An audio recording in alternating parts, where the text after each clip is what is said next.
Hi hello నమస్తే welcome to విజయ మా ఊరు ఆడియో బుక్స్ ఛానల్. నేను విజయలక్ష్మిని.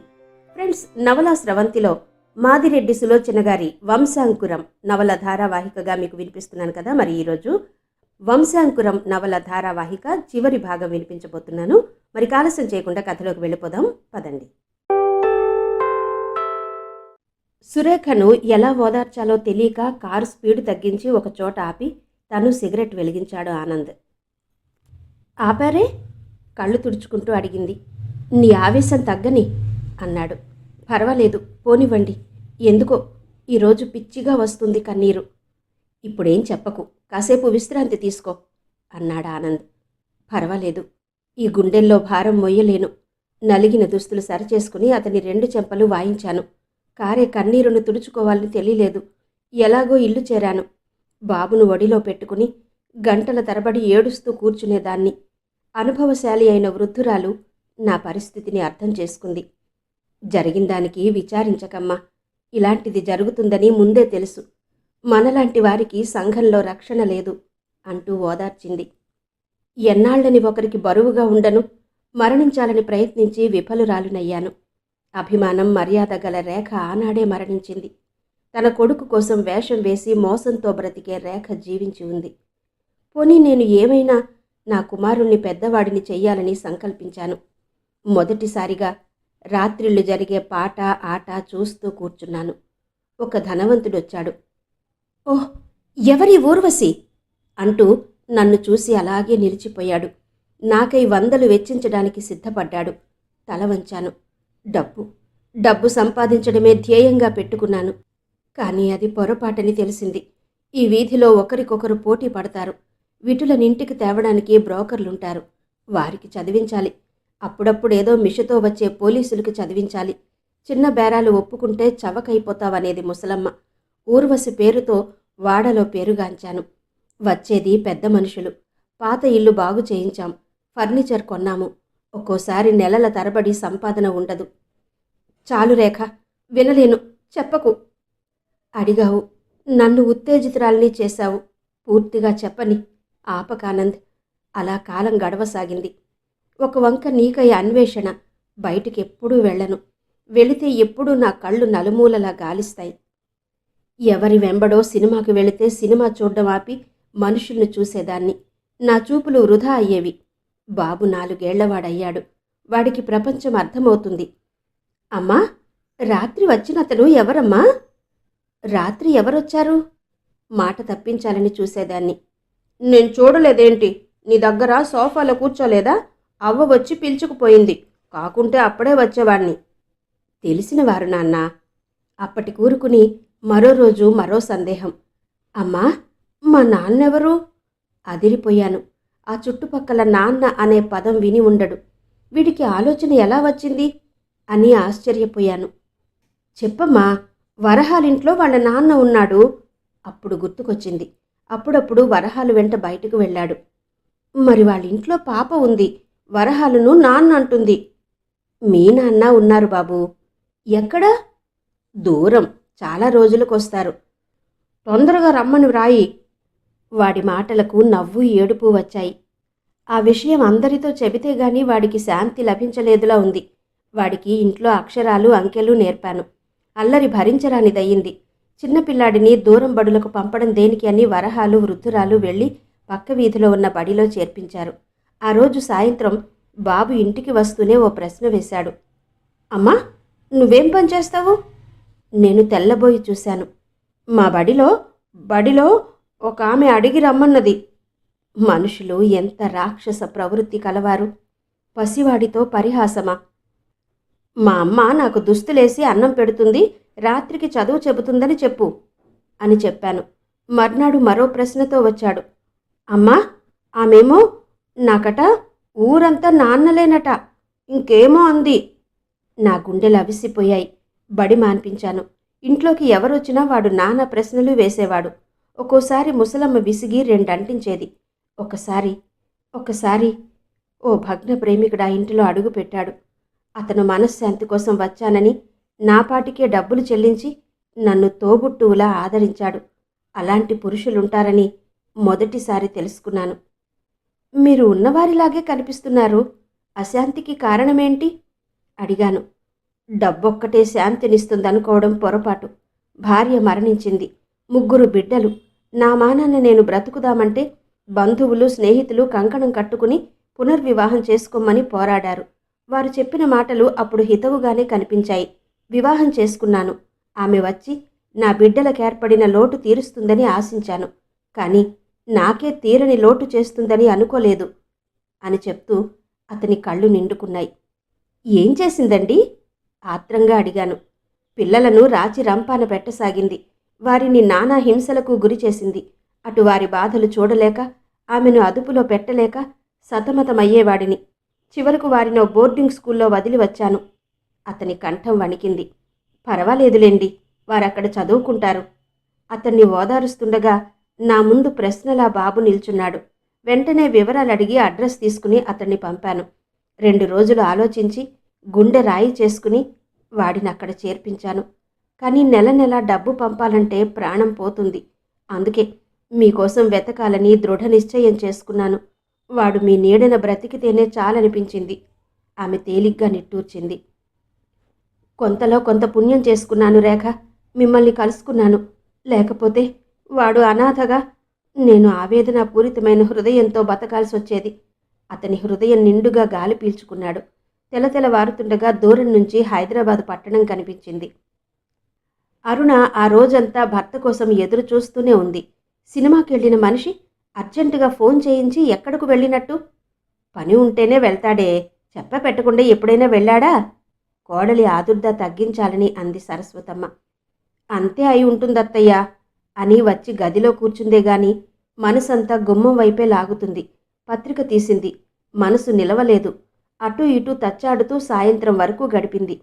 చీకటి పడుతుంటే ఆమెకి దిగులుగా ఉంది. కారు హారన్ వినిపించగానే సత్తిని పిలవాలన్న విషయం కూడా మర్చిపోయి తనే పరుగులు పెట్టింది. గేటు తీసింది. ఆనంద్ కారు లోపలికి రాగానే గేటు వేసింది. విచారంగా అలసటగా వస్తాడనుకున్న భర్త సంతోషంగా రావడం చూసి క్షణం విస్తుబోయింది. అతను కారు దిగి ఓ 5-6 ఏళ్ల కుర్రవాడిని చేయూతనిచ్చి దింపాడు. అరుణ తొందరగా వారిని చేరుకుంది. ఈ ఇల్లు మనదేనా నాన్నా? కుర్రవాడి ప్రశ్నకు అరుణ ఉలిక్కి పడింది. మనదే బాబూ. అరుణ వంక చూసి చిన్నగా మందహాసం చేశాడు. అబ్బాయి ఎవరన్నట్టు కళ్లతోనే ప్రశ్నించిందామె. బాబూ, అమ్మకు నమస్కరించవా? ఆనంద్ మాట పూర్తి కాకపూర్వమే వాడు అరుణ కాళ్ళు వాటేసుకున్నాడు.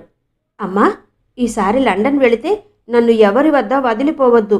వదిలితే నేను నేను ఏడుస్తాను. అరుణకేం అర్థం కాలేదు.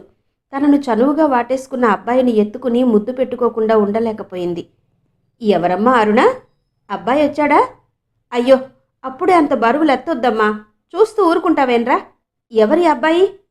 వరండాలోకి వచ్చిన సరస్వతమ్మ అడిగింది. అరుణ అబ్బాయిని దించింది. వాడామని వాటేసుకుని కాస్త మెడ తిప్పి భయంగా వరండా వంక చూశాడు. పద, ఇంట్లోకి వెళ్ళి మాట్లాడుకుందాం తల్లిని ఉద్దేశించి అన్నాడు ఆనంద్. భార్యను కళ్లతోనే రమ్మని పిలిచాడు. తల్లి కొడుకు ముందుకు పోగా అరుణ పిల్లవాడిని నడిపించుకుని లోపలికొచ్చింది. ట్యూబ్లైట్ కాంతిలో కుర్రవాడిని చూసి ఆశ్చర్యపోయింది. భర్తను కుర్రవాడిని మార్చి మార్చి చూసింది. ఎవరండి ఈ ష్ మాట్లాడొద్దని భార్యకు సైగ చేశాడు. బాబూ, ఈమె నానమ్మ, నమస్కరించవా అన్నాడు. మరి తాతయ్య ఉన్నాడన్నావు?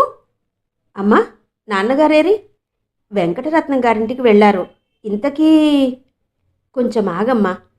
అరుణ, బాబుకు ఆకలిగా ఉంది, అన్నం పెట్టు. అరుణ కుర్రవాడిని తీసుకుని వెళ్ళింది. మనం ఎలాగో ఓ కుర్రవాడిని పెంచుకోవాలనుకుంటున్నాంగా. వాడు నా ప్రాణ స్నేహితుని కొడుకు, నా ప్రాణం. వాడిని గూర్చి దెబ్బలాడేవారు, ఆస్తి పంచమనేవారు ఎవరూ లేరు. వాడు నా కొడుకమ్మా, నా కొడుకు ఆవేశంగా అన్నాడు. సరస్వతమ్మ కొడుకు దశ నిశితంగా చూసింది. ఏనాడు చూడని మెరుపు, తృప్తి కనిపిస్తున్నాయి ఆ కళ్ళలో. అలా చూస్తావేమమ్మా? వాడు ముద్దుగా లేడు? ముద్దుగా ఉన్నవారంతా మనకు కావాలంటే వస్తారా? ఒక్కసారి నాన్నగారిని అడగవద్దా అన్నది. నాన్నగారెన్నోసార్లు బంధువుల బిడ్డలు వద్దు, తెలిసిన వారి బిడ్డలు వద్దు, అనాథల్ని తెచ్చుకుందామని అనలేదా? నాకు అడిగి అనుమతి పొందే అవకాశం లేకపోయిందమ్మా. వాడు నాకెంతో నచ్చాడు. పోనీలే, నీకు సంతోషంగా ఉంటే అదే చాలు. అన్నట్టు ఇతని తండ్రికేనా సీరియస్గా ఉందని వెళ్ళావు? "ఉమ్." ఏం చెప్పాలో తెలియలేదు ఆనంద్కి. ఎలా ఉంది? చచ్చిపోయాడు. శక్తినంతా కూడదీసుకుని చెప్పాడు. అయ్యో, అసలేం జబ్బు? ఏమో, ఆ వివరాలన్నీ ఎందుకు? అతను బాధపడ్డం చూసి ఊరుకుందామే. ఇరువురు డైనింగ్ హాల్లోకి వెళ్లారు. అరుణతో కబుర్లు చెబుతూ అన్నం తింటున్నాడు బాబు. అమ్మా, ఆయా కూడా చాలా చాలా మంచిది. ఎప్పుడూ కొట్టలేదు. హైదరాబాద్లో బడిలో ఉందే ఆయా, చెడ్డది. వాడి మాటలకు ఆనంద్ ముఖం మలినం కావడం ఎవరూ చూడలేదు. తర్వాత మాట్లాడదు, ముందర అన్నం తిను. మృదువుగా కసురుకుంది అరుణ. ఆనంద్ వచ్చినట్టున్నాడే. బయట్నుంచే అడుగుతూ వచ్చాడు రంగారావు గారు. సరాసరి భోజనాల గదిలోకొచ్చాడు. అరే, వీడెవడు? అచ్చు 5వ ఏట బడికెళ్ళనని మారం చేసే ఆనంద్లా ఉన్నాడు సంబరంగా అన్నాడతను. నేనేం మారం చెయ్యను. కావాలంటే అమ్మా కాదు ఆయానడుగు. వాడు బుంగమూతి పెట్టాడు. అరే పిడుగా! రంగారావు గారి హృదయంలో ఏదో తెలియని ఆప్యాయత అంకురించిందా కుర్రవాడి పట్ల. ముందుకు వంగి వాడి నుదురు ముద్దు పెట్టుకున్నాడు. వాడు ఎంగిలి మూతితోనే ఆయన బుగ్గలు తిరిగి ముద్దు పెట్టుకున్నాడు. ఒరే తాత, నీ పేరేంటన్నావు? నువ్వే నాకు తాతవు. నేను నా పేరు చెప్పలేదు. అసాధ్యుడివిరా. పోనీ నీ పేరు చెప్పు. నా పేరు నందు, నందకుమార్. కళ్ళు మిటకరిస్తూ చెప్పాడు. ఎవరా నంది కుర్రవాడు? ఓయ్, తాతయ్యకేం తెలీదు. వాడు నవ్వును చూసి మురిసిపోయింది అరుణ. తండ్రి కొడుకులు యువతలకొచ్చారు. ఆనంద్ హృదయం కుంచుకుపోయింది. స్వంత కుమారుడిని తనవాడని చెప్పుకునే ధైర్యం లేదు. నిజం చెప్పడం వల్ల కలిగే అనర్థాల్ని ఆలోచించాడు గాని అసత్యం వల్ల సంభవించే అనర్థాలను, అపార్థాలను అతను యోచించలేకపోయాడు. తల్లికి చెప్పినట్టుగానే తండ్రితో చెప్పాడు. మరి వాడి తల్లి లేదురా? లేదు. వాడిని సాకలేక ఎప్పుడో మరణించింది. మానసికంగా మరణించింది. అతని కంఠం వణికింది. అతని మాటలోని మరణమన్న మాటే వినిపించుకున్నాడు. మిగిలినవి అంతగా పట్టించుకోలేదు. సరస్వతమ్మ కూడా వచ్చింది. వాడి పసి మనసు గాయపడుతుందని చిన్న అబద్ధం ఆడానమ్మా. నేను అరుణ వాడి నిజమైన తల్లిదండ్రులమని దూరంగా వెడుతూ హాస్టల్లో వదిలామని చెప్పాను. మీరు అలాగే చెప్పాలి అన్నాడు ఆనంద్. నాన్నా, నేను అన్నం తినేశాను. గెంతుతూ వచ్చి ఆనంద్ను కౌగిలించుకున్నాడు నందు. వెనకాలే అరుణ కూడా వచ్చింది. రంగారావు వాడికొచ్చిన రైమ్స్, కథలు వింటున్నాడు. మధ్య మధ్య వాడు చేసే నటనకు అరుణ నవ్వుతుంది. సరస్వతమ్మ మాత్రం గంభీరంగా ఉండిపోయింది. అందరి భావాలు గమనిస్తూ కూర్చున్నాడు ఆనంద్. 9 దాటాక వాడు నిద్రపోయాడు. ఆనంద్ వాడిని భుజాన వేసుకుని గదిలోకి వెళ్ళాడు. వెనకాలే అరుణ వెళ్ళింది. అరు, వీడు నా ప్రాణం. ప్రపంచంలో నాకేదైనా సంతోషముందంటే వీడి వల్లే. వాడిని ప్రాణంగా చూసుకుంటావు కదూ? అతని కళ్ళు ఎందుకు చెమర్చాయో అర్థం కాలేదు. అబ్బాయిని అందుకుని తన మంచం మీద పడుకోబెట్టింది. మాట్లాడవేమరుణ, నీకిష్టం లేదా? వాడు వాడు మన కులదీపకుడారు. ఆవేశంగా ఆమె భుజాలు పట్టి ఊపాడు. నేనివ్వలేని సంతోషం వాడు మీకిస్తున్నాడంటే నాకెంతో తృప్తిగా ఉందండి. వాడిని నా ప్రాణంగా చూసుకుంటాను. కానీ మమకారాలు పెంచుకున్నాక ఇది వరకటిలా లేదు. వాడి విషయంలో నీకు సర్వ హక్కులు ఉన్నాయి. ఎవరూ వాడిని గూర్చి నీతో పోట్లాడరు. అటువంటి సందర్భం వస్తే నా వల్లే రావాలి. మీకు కోపం కూడా వస్తుందేంటి? నవ్వుతూ భర్త వంక చూసింది. నందుకు దుప్పటి కప్పి వాడి ముంగుర్లు పక్కకు తోసి నుదురు ముద్దు పెట్టుకుంది. సత్తిని గదిలో ఉంచి ఇరువురూ బయటకొచ్చారు. భోజనాల వద్ద పురుషులే మాట్లాడుకున్నారు గాని స్త్రీలు గంభీరంగా ఉండిపోయారు. తరువాత ఎవరి దారిన వారు పడకలు చేరారు. ఏనాడు 7 దాటక పూర్వమే లేవని ఆనంద్ ఆ రోజు 5:30కే లేచాడు. అప్పటికే సరస్వతమ్మ లేచి పనిలో లీనమయ్యింది. గదిలోకి అడుగుపెట్టి ఆనంద్ తెల్లబోయాడు. నందు ఎక్కడా కనిపించలేదు. అరుణ ఓ పక్కకు తిరిగి నిశ్చింతగా నిద్రపోతుంది.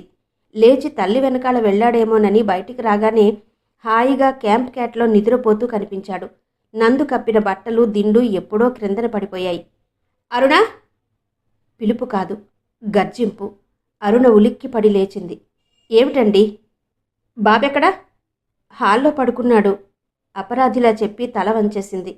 మీరు పైకి వెళ్ళగానే వాడిని వరండాలో తగలేస్తానని ఎందుకు చెప్పలేదు? మీరు కోపంలో ఉన్నారు. నేనేం చెప్పినా అపార్థం చేసుకుంటారు. మంచం దిగి హాల్లోకొచ్చింది అరుణ. నా కోపమే తెలిసొచ్చింది గాని నా ప్రాణమని చెప్పిన బిడ్డడిని అలా గాలికి వదిలేయడం బావుందా? అతి ప్రేమాభిమానాలు కూడా కొన్నిసార్లు ఇబ్బంది కలిగిస్తాయి. రాత్రి ఎంత చెప్పినా వినకుండా అత్తయ్య పడుకోబెట్టారు. వాడు దొర్లుతూ కాళ్లతో నెడతాడని. మీ గదిలో మంచం వేస్తే కూడా ప్రమాదమని చెప్పిందా అత్తయ్య? నాకు ఆ ఆలోచన రాలేదు, క్షమించండి. నందు తల క్రింద దిండు పెట్టింది. వంటింటి గుమ్మంలో నిల్చుని వారి సంభాషణ అంతా విన్నది సరస్వతమ్మ. కాలకృత్యాలు తీర్చుకొచ్చేసరికి కాఫీ ఇచ్చింది అరుణ. అరుణ, నందు చాలా చురుకైనవాడు. వాడెన్నో ప్రశ్నలు వేస్తాడు. జాగ్రత్తగా జవాబు చెప్పాలి. వాడికి తల్లిదండ్రులం మనమేనని చెప్పాను. దూరదేశం వెడుతూ అక్కడ వదిలామని చెప్పాను. భార్యతో అతను చెబుతుండగానే పరుగున వచ్చాడు. గుడ్ మార్నింగ్ మమ్మీ అండ్ నాన్నగారు. అరుణను వాటేసుకున్నాడు. ఏదో తెలియని అనురాగ స్రవంతి ఆమె హృదయంలో ఉద్భవించింది. మమ్మీ, నీకేం తెలీదు. మా హాస్టల్లో ఆంటీ ఏమో గుడ్ మార్నింగ్ అంటే కిస్ చేస్తుంది. సారీ. నవ్వుతూ వాడి బుగ్గలు తడిమింది. ఆమె నుండి వదిలించుకొని వెళ్ళి ఆనంద్కు బుగ్గ అందించాడు. అత్యంత ఆప్యాయంగా వాడిని లేపి తన ఒడిలో కూర్చోబెట్టుకుని ముద్దిచ్చాడు. మరి నేను బడికి వెళ్ళొద్దా? ఈ పూట వెళ్ళి మంచి బడి చూసి వస్తాను. అమ్మను నాన్నను విసిగించకే. ఓఎస్, అత్తయ్యను విసిగించవచ్చుగా. అల్లరివాడా. మృదువుగా వాడి బుగ్గపై చిటిక వేసింది అరుణ. ముఖం కడిగి పాలు తాగుదూగాని. ఆమె చెయ్యి పట్టుకుని లేచాడు నందు. వారిద్దరూ పోతుంటే సంబరంగా చూశాడతను. సాయంత్రం వాడి కోసమే కొన్న వస్తువులు చూసి అందరూ విస్మితులయ్యారు. వాడు సంతోషంగా సైకిల్ ఎక్కి సవారీ ప్రారంభించాడు. ఎవరికీ అతన్ని విమర్శించే ధైర్యం లేకపోయింది. 1000 రూపాయల దాకా ఖర్చు పెట్టాడు. చూస్తుండగానే వారం రోజులు గడిచిపోయాయి. నందును కాన్వెంట్లో చేర్పించారు. అప్పుడు తీసుకోనని గొడవ చేసిన ఆనంద్ పలుకుబడి చూసి ముగ్ధురాలైపోయింది సిస్టర్. అరుణ పూర్తిగా వాడి సంరక్షణలో మునిగిపోయింది. రంగారావు గారి మనసులో ఏముందో గాని పైకి పిల్లాడిపై ప్రేమ కరువరుస్తున్నాడు. అంటీ అంటనట్టు తిరిగే తల్లిని చూస్తే ఆనంద్కు బాధ వేసింది. ఆమె ముభావానికి కారణం కనిపెట్టలేకపోయాడు. ఆమె ఎన్నోసార్లు ఎవరి పిల్లలనైనా పెంచుకుందామన్నది. మరిప్పుడు కోపం దేనికి? తనకు చెప్పి పిలుచుకురాలేదనా? అరుణ, నందు పత్తి మొక్కలో కూర్చున్నారు. వాడేదో చెబుతుంటే వారు నవ్వుతున్నారు. అతను వారిని చూసి తృప్తిగా వెనక్కు తిరిగి తల్లిదండ్రులున్న చోటుకొచ్చాడు. అమ్మా, నందంటే నీకిష్టం లేదా? సూటిగా ప్రశ్నించాడు. లేదని ఎవరన్నారు? వేరే అనాలా? వాడికి దూరంగా తిరుగుతున్నావు. పిల్లలపై మమకారం పెంచుకుని తెంచుకోలేక బాధపడాలి ఆనక అందామె. తెంచుకోవలసిన అవసరమేం వచ్చిందమ్మా? తెలియకే అడుగుతున్నావా? ముందు పెంచిన పిల్లలను తీసుకువెళ్ళినట్టు ఎప్పుడో తీసుకెళ్తారని నీ భయం కదా? అలాంటి భయం వద్దు. వాడు నా కొడుకే అనుకో. అంత అదృష్టముంటే లేందేంటి? అలాంటి భయం లేదు. కులం గోత్రం లేని అనామకుడిని పెంచలేను. నీ స్నేహితుని కొడుకని అభిమానముంటే చదువు చెప్పించు, సాయం చెయ్యి. ఈ ఇంటికి వాడు వారసుడు కాలేడు, కానివ్వను. ఆమె స్వరం తీవ్రంగా ఉంది. అమ్మా, దెబ్బతిన్నట్టు చూశాడు ఆనంద్. ఎందుకు అరుపులు? నా అభిప్రాయం చెప్పాను. ఎదిగావు, స్వతంత్రుడివి. నీ ఇష్టం వచ్చినట్టు చేసుకో. వాడికి కులం గోత్రం లేదని ఎవరన్నారమ్మా? అయితే ఇంత అధ్వాన్నంగా వెళ్ళి తీసుకొస్తుంటే అడ్డుపడే బంధువులే లేరా? వాడు ఎవరున్నారంటే మా అమ్మ కాదు ఆయా అంటాడు. అదంతా ఏంటి? కావాలనుకుంటే ఎంతోమంది బంధువులున్నారు. వారి పిల్లల్ని తెచ్చుకుందాం. అందరూ ఒకేలాగా ఉండరుగా అంది సరస్వతమ్మ. అమ్మా, వాడికన్నా దగ్గరి వారెవరూ మనకు లేరు. ఆ బంధుత్వం చెబితే కొన్ని అనర్థాలు కలగవచ్చు. క్షమించి వాడిని నా హృదయపూర్వకంగా స్వీకరించు అని మరో మాటకెదురు చెప్పకుండా వెళ్ళిపోయాడు పైకి. అతను డ్రెస్ వేసుకుని వచ్చేసరికి సన్నగా రంగారావు గారి మాటలు వినిపిస్తున్నాయి. అక్కడే ఆగిపోయాడు. నాకు అదే అనుమానంగా ఉంది. స్నేహితుని కొడుకేంటి? అచ్చు వీడి పోలికలు పుణికి పుచ్చుకోవడం ఏంటి? అతని భార్యతో? లేదండి, మనవాడు అంత తెగింపు కలవాడు కాదు. ఆనంద్కు తల్లి నమ్మకం చూస్తే హృదయం గిలగిలలాడింది. నిజం చెప్పేయాలని ముందుకొచ్చాడు. అతని గొంతు పెగల్లేదు. కిన్న వదనంతో అరుణ అతని ముందు నిలిచినట్టు ఫీల్ అయ్యాడు. వెంటనే బయటకు వెళ్ళిపోయాడు. వారం రోజులు నిశ్చింతగా గడిచిపోయాయి. సరస్వతమ్మ ముభావంగా ఉండబోయినా నందు ఉండనివ్వడు. ఆమె ముద్దెవ్వందే బడికి వెళ్ళడు. ఆమె పూజకు కూర్చోగానే పూలు పట్టుకెళ్ళి ఇస్తాడు. సత్తి అంటూ పిలిచి ఏదో పని చెబితే పోటీ పడి చేస్తాడు. థ్యాంక్ యూ చెప్పే వరకు వదలడు. చూపు నాదైనా గుణమంతా రేఖదే అని ఎన్నోసార్లు అనుకున్నాడు ఆనంద్. ఆ రోజు ఆనంద్ ఆఫీస్కి వెళ్ళిపోయాడు. కూడా నందును తీసుకెళ్లాడు బడిలో వదలడానికి. అతని కారు గేటులో నుంచి వెళ్తుండగానే ప్లీడర్ వెంకటరత్నం గారి కారు వచ్చింది. వస్తూనే ఓ విసురు విసిరాడు. మనవడితో తీరిక లేకుండా పోయిందా మహానుభావా? మా ఇంటివైపు రావడమే మానావు? ఏదోరా ఆహ్వానించాడు రంగారావు. అతనొచ్చి కూర్చున్నాడు. మొన్నెవరో చెబితే నమ్మలేదు. ఎవరో అనాథను పెంచుతుంది. నిజమేనన్నమాట. ఏదో సరదా, ఇదివరకు పెంచలేదు. అందరూ ఉన్నారేంటి? అది వేరు, ఇప్పుడు వేరు. ఆనంద్ ఉదయము సాయంత్రం కాన్వెంట్ ముందు కనిపిస్తున్నాడట. త్వరలో ఓ నిర్ణయానికొస్తే మంచిదే. నా బాధల్లా ఒకటే, పేరు ఊరు తెలియని అనాథుణ్ణి పెంచుతున్నారు అని. అదే నయం కదా. మనకు ఆంక్షలు పెట్టి అధికారం సాగించేవారుండరు. పిచ్చివాడివోయ్, ఏదో మోటు సామెత చెబుతారు. ఓలి తక్కువని గుడ్డిదాన్ని పెళ్లాడితే దొంతులన్నీ విరగదోసిందని. అడిగేవారుండరని అనాథుణ్ణి పెంచుతారా? వాడు దొంగ కొడుకో కూనికోరు కొడుకో నీకెలా తెలుసు? నా స్నేహితుడొకడు ఇలాగే పెంచుకుని సర్వనాశనమయ్యాడు. వాడు వట్టి రౌడీగా తయారయ్యాడు. డబ్బు దశకం అన్నీ పోగా దొంగతనాలు చేస్తూ పెంచిన తండ్రిని కూడా బజారు పాలు చేశాడు. నేను మొదటి నుండి అదే మాట అంటున్నాను అన్నయ్య గారు. ఈయన వాదం ఇయ్యింది, తోడు అబ్బాయి, సరస్వతమ్మ చెప్పింది. మీ మేలు కోరి చెబుతున్నాను. వాడిని వద్దని ఇవ్వడానికి నాకు పిల్లలు ఎక్కువ లేరు. ప్రతి పనికి ముందు చూపు ఉండాలి. అదే నా బాధ. అబ్బాయికేమో ఆ కుర్రవాడంటే పంచప్రాణం. అబ్బాయి యువకుడు. ఈ పెంచుకోవడాలు గట్రా తెలిసే వయసా? ఏదో భగవంతుడి చిన్న చూపు చూసి పెంచుకునే మాట వచ్చింది. అతని మంచి చెడ్డలు మీరు ఆలోచించాలి. వింటున్నారా? సరస్వతమ్మ భర్త వంక చూసింది. వింటున్నాను. వెంకటరత్నం అన్నట్టు అన్నీ ఆలోచించాలి. కానీ బంధువుల పిల్లల్ని తెచ్చి చూశాం కదయ్యా. అంత చిత్రంగా మాట్లాడతావేమయ్యా రంగయ్య. ప్రపంచంలో ఎందరూ దత్తపుత్రుల్ని చేసుకోలేదు. మా నాన్న మా పెద్దమ్మకు పెంపుడు కొడుకు కాదు. కాస్త ఆలోచించాలి. మా దూరపు బంధువులు అతను ఉన్నాడు. 6 పిల్లలు. బ్రతికి చెడ్డవాడు. వారిని పోషించలేక అవస్థ పడుతున్నాడు. సంప్రదాయం గల కుటుంబం. పక్కా 6000 నియోగులు. ఒక పిల్లాడిని తెచ్చి ఓ సంవత్సరం పాటు ఉంచుకోండి. నచ్చితే దత్తత చేసుకుందిరు గాని. మా బంధువులందరూ ఉన్నారులే, ఆలోచించాలి అన్నాడు రంగారావు. ఆలోచించు. అబ్బాయి అంతగా పట్టుపడితే అనాథ కుర్రాడికి ఏదో ఏర్పాటు చెయ్యి. అంతే అన్నయ్య గారు, మొదటి నుండి నేను అలాగే అనుకుంటున్నాను అన్నది సరస్వతమ్మ. ఆ మాట ఈ మాట మాట్లాడి వెళ్ళిపోయాడు ప్లీడర్ గారు. అరుణ మాత్రం వేదాంతిలా నవ్వుకుంది. సాయంత్రం కొడుకుతో తమ అభిప్రాయం చెప్పారు దంపతులు. ఆనంద్ తెల్లబోయాడు. వారికి ఎన్నో విధాలుగా నచ్చ చెప్పాడు. ఎన్నడూ లేనిది మాట మాట అనుకున్నారు. ఆనంద్ ఆనాడు సహనం కోల్పోయాడు. ఎప్పుడూ మీ మాటే సాగాలి. మీ ప్రేమలో ఇంత నిరంకుశత్వం ఉన్నదని తెలీదు. ఇంకా నేను పసివాడినా నాకు మంచి చెడు తెలుస్తాయి. ఆ విషయం మీరెందుకు ఆలోచించరు? మీ అధికారంతోనే నా జీవితం అంధకారం చేశారు. అరుణ ఇక వినదలుచుకోలేదు. ముఖానికి చేతులు పెట్టుకుని వడిగా పెరడిలోకి వెళ్ళిపోయింది. అప్పుడు ఊరుకున్నాను. బాబు విషయంలో మీరు జోక్యం కలిగించుకుంటే నేను ఇల్లు వదిలి వెళ్తాను. వాడిని వదలను. బాబు, ఆనంద్, బాధగా అరిచింది తల్లి. నీ మమత లాంటిదే నాది. మీ అభిప్రాయం రేపు తెలపండి. వాడిని తీసుకుని దూరంగా వెళ్ళిపోతాను. త్వరగా బయటకొచ్చి కారు తీసుకుని వెళ్ళిపోయాడు. నానమ్మ, నాన్నకు కోపం వచ్చిందా? నందు ముద్దుగా అడిగాడు. నీ వల్ల ప్రళయమే వచ్చేట్టుందిరా ముదనష్టపు బిల్లాడా.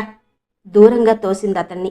ఆ నిరాదరణకు తట్టుకోలేక ఆరున్నొక్క రాగం తీశాడు వాడు. ఎందుకే సరస్వతి వాడి మీద కోపం? వాడికేం తెలుసు? ఏ జన్మ కర్మ ఫలితమో అనుభవించాలి. ఇలా రా నందు, అతను పిలిచాడు. నేను రాను. వాడు సన్నగా రాగం తీస్తూ ఓ మూల కూర్చున్నాడు. అది కాదండి, ఎన్నడైనా వాడు మన మాట కాదన్నాడా? ఈ అప్రాచ్యపు పిల్లవాడి మూలంగా ఎన్ని మాటలన్నాడో చూడండి. మన ప్రేమ నిరంకుశత్వంతో నిండి ఉందట. వాడిష్టం వచ్చినట్టు ఖర్చు పెట్టనివ్వడం నిరంకుశత్వమా? సరస్వతమ్మ కన్నీరు కారుస్తూ అడిగింది. వాడి మనసు బావుండలేదు. ఏదో అన్నాడులే. వాడికిష్టమున్నట్టే కానివ్వు. మీరెంత తేలికగా తీసివేస్తున్నారు? వాడి జీవితము మనమా అంధకారం చేసింది? ఆవేశంలో అనే మాటలకు అర్థాలు తీస్తే ఎలాగే? విధి చేసింది. నందుకు మన వాడికేదో తెలుపురాని బంధం ఉంది. అది వాడు బయట పెట్టలేకపోతున్నాడు. నెమ్మదిగా వాడే చెబుతాడు. వెళ్ళి అమ్మ ఏం చేస్తుందో చూడు. ఆమె కళ్ళొత్తుకుంటూ ఇంటి వెనక వైపుకొచ్చింది. 2 కాళ్ల మధ్య తల వంచుకుని కూర్చుంది అరుణ. అరుణా, ప్రేమగా పిలిచింది సరస్వతమ్మ. అత్తయ్య. ఆమె వెనక్కు తిరిగి ఆమె కాళ్లకు వాటేసుకుని వెక్కి వెక్కి ఏడ్చింది. వారిని ఒప్పించి తిరిగి వివాహం చెయ్యండి. మీరంతా అనుభవించే మూగవేదనను భరించలేను అంది వెక్కి వెక్కి ఏడుస్తూ. ఏంటా పిచ్చి మాటలు? లే. చేయూతనిచ్చి లేపి ఇంట్లోకి తెచ్చింది. అందరూ భారంగా తిరగసాగారు. అలసి నేలపై నిద్రపోయిన నందును చూస్తే అరుణ హృదయం బాధగా మూలిగింది. తన వల్ల అన్ని సుఖాలకు దూరమైన భర్త నందు ఉనికి వల్లే పొందే శాంతి సుఖాలు తను కరుగు చేయడం భావ్యం కాదనిపించింది. నెమ్మదిగా వాడిని లేపి కూర్చుండబెట్టి అన్నం తినిపించి నిద్రపుచ్చింది. ఆనంద్ వచ్చాక అందరూ ఎంగిలిపడి లేచారు. మరో వారం రోజులు గడిచాయి. అరుణ తల్లిదండ్రులు దిగారు. వారు కూతురు క్షేమం కోసం వచ్చామని చెప్పినా నందును గూర్చి తెలుసుకోవడానికే వచ్చారని తెలిసిపోయింది. బయట నుండి ఇంట్లోకి వచ్చే ఆనంద్ అక్కడే ఆగిపోయాడు. అబ్బాయి అంటే చిన్నవాడు, అతనెవరో అనాథను తెస్తే మీరెలా స్వీకరిస్తున్నారు బావగారు? అరుణ తండ్రి అడుగుతున్నాడు. అప్పుడే దత్తత అయిందా? ఏదో సరదా కొద్దీ తెచ్చాడు అన్నాడు రంగారావు. మీరలా తేల్చివేయడం ఏం బావుండలేదు. కుర్రవాడు అమ్మా నాన్న అంటూ అధికారం సాగిస్తున్నాడు. ఇప్పుడే మీకంతగా పిల్లలు కావలసి వస్తే ఇచ్చేవారే లేరా? మా వనజ పిల్లలున్నారు. వారు తెలివచ్చిన వారనుకుంటే వాసు భార్య కడుపుతో ఉంది. ప్రసవించగానే అరుణ బడిలో వేయిస్తాను. అనామకుడిని ఎవరినో తెచ్చి పెంచుకోవడం ఏంటి? అరుణ తల్లి అంటుంది. అడ్డాల నాడే బిడ్డలమ్మా, మేం చెప్పేది చెప్పాం, తర్వాత వాడి రాత నిష్ఠూరంగా తేల్చేసింది సరస్వతమ్మ. అదేం మాట వదిన గారు, ఇది నీ ఇల్లు, నీ బిడ్డడు. మా అమ్మాయికి తెలివిలేదు, ఉంటే అతన్నో దారిలో పెట్టేది. అవునండి, ఇప్పుడున్న ఈ మాత్రపు సుఖశాంతులు కూడా మీ అమ్మాయి తెలివితేటలు చూసి కరువు చేస్తే మీకు సంతోషమా? నేను మీకేం అపకారం చేశాను? నాకిదివరకు చేసిన అన్యాయానికి తల వంచి నిందించకపోవడమే పొరపాట? ఆనంద్ ముందుకొచ్చి అడిగాడు. అంతంత మాటలెందుకు బాబు? ఒకరి కర్మకు ఒకరు కర్తలా? నీవంటే మాకు పగ. అలా అయితే మా సంపాదనలో ఎక్కువ భాగం అరుణకే ఎందుకిస్తాము? మేలు కోరి చెబుతున్నాము. కులగోత్రాలు లేని దరిద్రుడెందుకు? కాంతారావు మాటల్ని మధ్యలోనే త్రుంచాడు ఆనంద్. అవును, నా కర్మకు నేను కర్తనే. మీరు 1,00,000 రూపాయల కట్నం ఇచ్చామన్న ఆధిక్యత మాకేం చూపవద్దు. ఆ డబ్బుని మీ అమ్మాయిని తీసుకువెళ్ళండి. అమ్మా, నాన్నగారి సంపాదన కూడా నాకు చిల్లి పెంకువద్దు. వారు కులగోత్రాలు సంప్రదాయాలు గల బంధువులకు దానం చేసుకోవచ్చు. నాకు నందు చాలు. ఆనంద్, కోపంగా అరిచాడు రంగారావు. నాన్నగారు, జడిసినన్ని రోజులు జడిశాను. పెద్ద పొరపాటు చేశాను. అది మీ అధికారంలోని బంధమో నా పిరికితనమో నా నిర్ణయం చెప్పాను. వాడికి స్థానం లేనింట నాకు స్థానముండదు అనేసి చరచరా బయటకు వెళ్ళిపోయాడు. రంగారావు దంపతులు ముఖం నల్లబడింది. తమ ప్రాణంగా పెంచిన కుమారుడు ఆజ్ఞానువర్తి అని అందరితో గర్వంగా చెప్పుకునేవారు. అలాంటి కొడుకు మంచి చెడు మరిచి వియ్యాల వారి ముందు అవమానపరచడమా? స్త్రీ కాబట్టి సరస్వతమ్మ కంట నీరు పెట్టుకుంది. రంగారావు గారు కుమిలిపోతూ కుర్చీ వెనక్కు చారగిలబడ్డాడు. అమ్మాయి, అతని బెదిరింపేంటో చూద్దాం. నువ్వు ప్రయాణంకా? కాంతారావు కూతురి వంక చూశాడు. బావుంది నాన్న. సంసారం అన్నాక చిన్న చిన్న కలహాలు భేదాభిప్రాయాలు రావా? ఇల్లు విడిచి వెళ్తామా? అరుణ, ఈ నిందలు ఈసడింపులు భరించడానికేం నువ్వు దరిద్రురాలివి కావు. అమ్మా, నిజంగా నేను దరిద్రురాలినే. డబ్బొక్కటే సుఖాన్నివ్వదు. అరుణకు కన్నీరాగలేదు. నువ్వింత బేలగా ఉంటావనే అతనంతగా రెచ్చిపోతాడు. అమ్మా, వారన్న దాంట్లో తప్పే ఉంది. నన్ను కన్నారు, పెద్ద చేశారు, విద్యాబుద్ధులు చెప్పించారు. నాలోని అవలక్షణాన్ని కట్టిపెట్టి పెళ్లి చేశారు. మీ బాధ్యత తీరిపోయింది. ఇంకా ఆయనను శాసించడం దేనికి? అయితే ఆ అనాథుడంటే నీకిష్టమేనన్నమాట? తీవ్రంగా అడిగాడు కాంతారావు. నా ఇష్టమన్న ప్రసక్తే లేదు. ఇప్పుడు నేను ఆలోచించేదల్లా వారి సుఖం. నిన్ను నువ్వెందుకు చులకన చేసుకుంటావు? నీ దురదృష్టం కొద్దీ నీ అనారోగ్యం బయటపడింది. మంచిగా ఉన్నవారెంతమంది సంతానహీనులు లేరు? అది వేరు సంగతమ్మా. మీరు ఈ విషయంలో జోక్యం కలిగించుకోవద్దు అంది. ఆవేశంలో అత్తమామల నోరు మూయించడానికి అన్నారు గాని ఆనంద్కు తన పట్ల నిరాదరణ లేదని ఆమెకు బాగా తెలుసు. అయితే ఆమె తల్లిదండ్రులను అన్న మాట అత్తమామలకు సూటిగా తగులుతుందని తెలుసుకోలేదు. ఈ కోల్డ్ వార్కు కారకులైన నందు ఆటలు చాలించి వచ్చాడు. మమ్మీ, నా కాళ్ల నిండా దుమ్ము, దులుపు అంటూ అరుణ ముందుకొచ్చాడు. ఆమె చిన్న తుండు తీసుకుని వాడి కాళ్ళు శుభ్రంగా తుడిచింది. Thank you mummy. కూర్చున్న ఆమె నుదురు ముద్దు పెట్టుకున్నాడు. పిచ్చి వేషాలు వేస్తే 4 గంటిస్తాను. సున్నితంగా వాడి బుగ్గలు గిల్లింది. కాంతారావు భార్య ఆ దృశ్యం చూడలేకపోయారు. 2వ రోజు అసంతృప్తిగా వెళ్ళిపోయారు వారు. పనుల మూలంగా చాలా రాత్రికి ఇల్లు చేరాడు ఆనంద్. అందరూ నిద్రపోతున్నా అరుణ మేల్కొని ఉంది. నందు నిద్రపోయాడా? నాన్నగారు రాలేదని 10 సార్లు గేటు వరకు చూశాడు. వాడి తెలివితేటలు చూస్తుంటే సంబరంగా ఉంటుంది. భార్య చెప్పేది వింటూనే గదిలోకి నడిచాడు ఆనంద్. ఒక మంచంపై సరస్వతమ్మ నిద్రపోతుంది. 2వ మంచంపై నందు హాయిగా నిశ్చింతగా నిద్రపోతున్నాడు. మమ్మీ, నాన్న వచ్చారా? నిద్రలో కలవరిస్తున్నాడు. ఆనంద్ ముఖం దేదీప్యమానంగా వెలిగిపోయింది. వాడికి నిద్రలో కూడా మీ ధ్యాసే, రండి అంది అరుణ. అప్పటికే 10 దాటింది. అతను నందు నుదురు చుంబించి వచ్చాడు. నిద్రలో పిల్లల్ని ముద్దు పెట్టుకుంటే ఆయుక్షీణమంటారు అంటూ వడ్డించింది అరుణ. ఇరువురు భోజనం చేశారు. అతను పైకి వెళ్ళిపోయాడు. అలవాటుకు విరుద్ధంగా అతని వెనకాలే ఆమె ఆకుల పళ్ళెంతో వెళ్ళింది. క్షమించు అరు, నిన్ను ఆవేశంలో ఏదో అన్నాను. ఆమెను దగ్గరకు తీసుకున్నాడు. నన్ను కాదు క్షమాపణ అడిగేది, మీ అమ్మా నాన్నని. నిన్న మీ మాటలకి వారికి కోపం వచ్చింది. మీ జోక్యం అనవసరమని మా వారితో నేనన్న మాటలు కూడా వారు సీరియస్గా తీసుకున్నారు.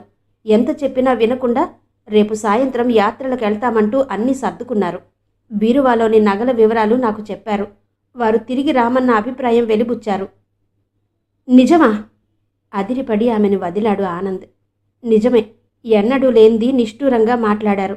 అసలే వారి మనసు బావుండలేదంటే ప్లీడర్ గారి భార్య వచ్చి మరింత ఆజ్యం పోసింది. నువ్వు నచ్చ చెప్పలేకపోయావా?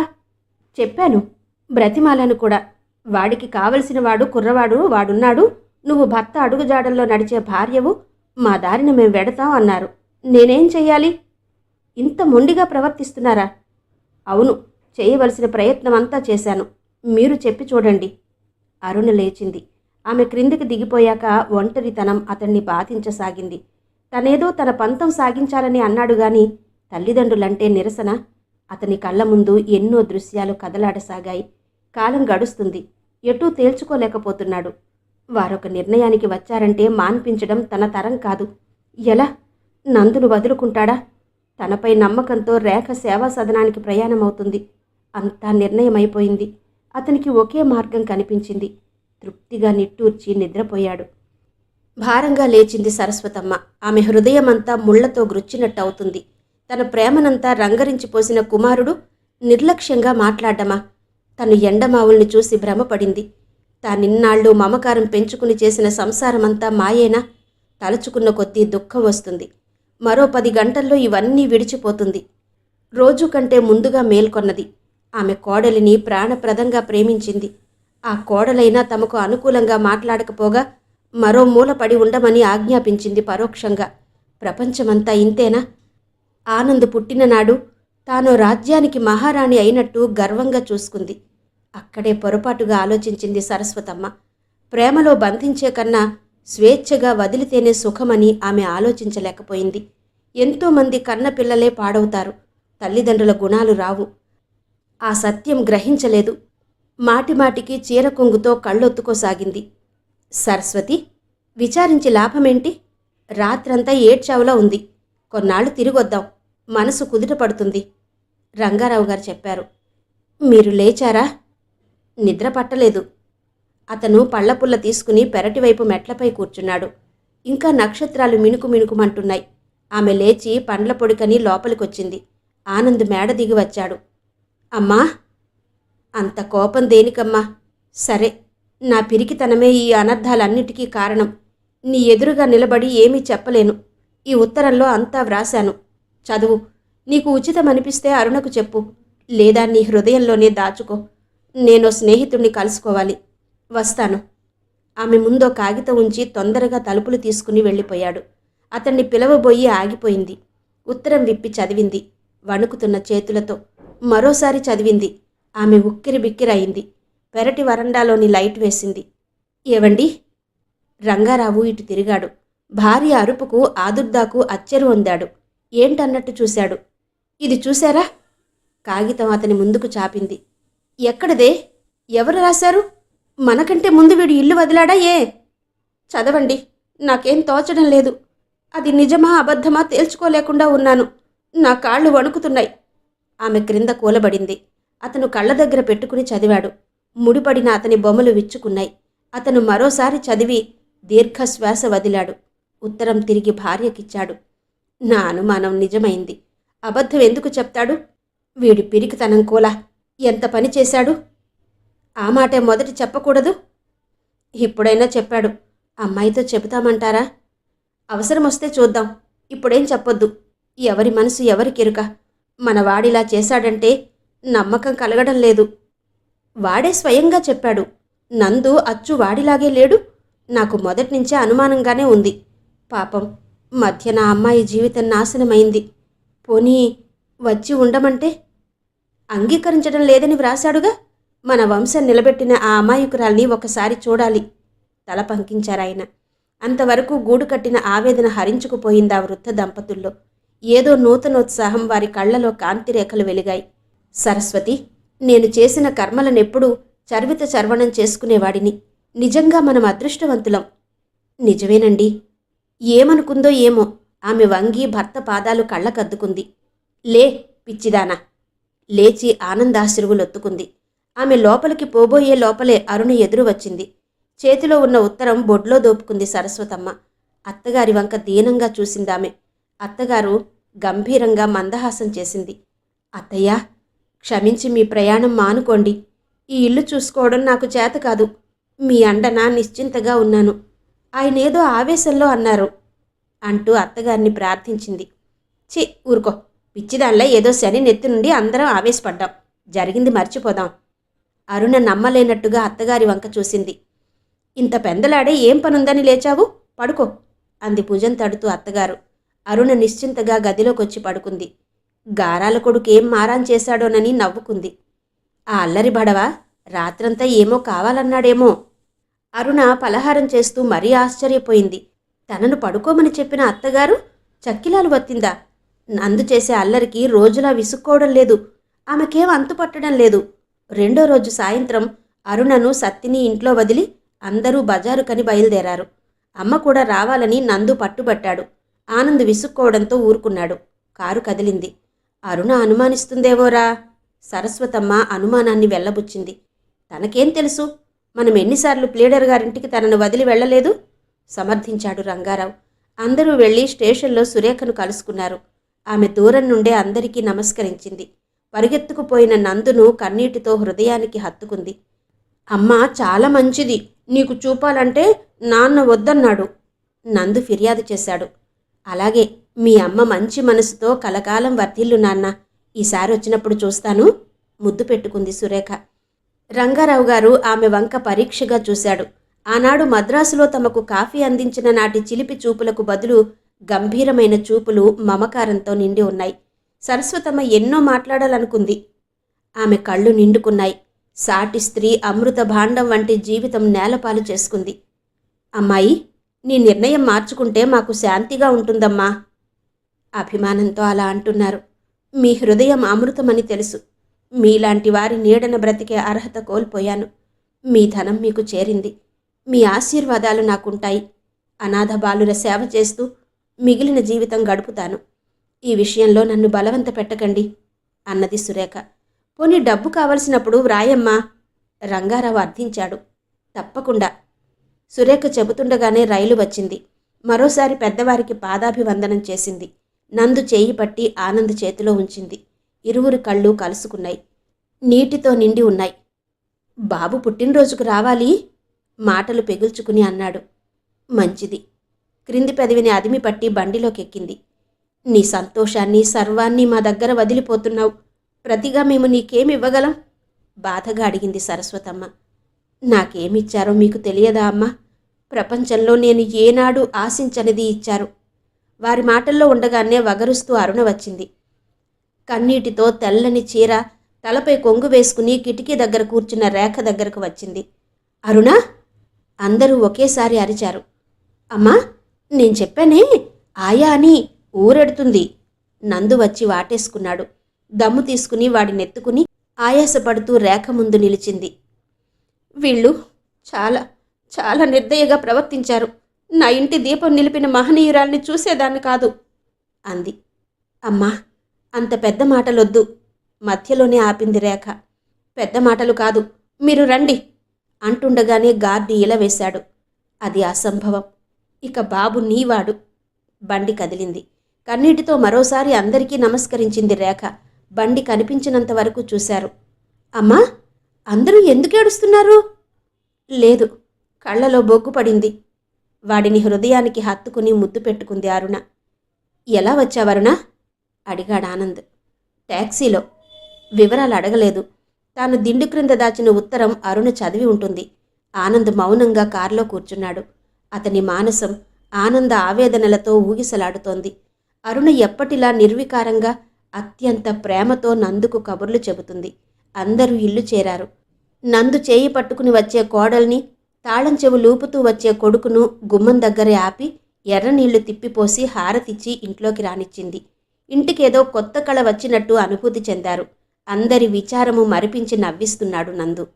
అదండి, అలా తన జీవితం కర్పూరంలా కరిగిపోయిన ఆనంద్ జీవితానికి ఒక సార్థకత చేకూర్చింది సురేఖ. వంశాంకురం మాదిరెడ్డి సులోచన గారి నవల విన్నారు కదా. మరో చక్కటి నవలతో మళ్ళీ మీ ముందుకు వస్తాను. మరంతవరకు సెలవు. నమస్తే.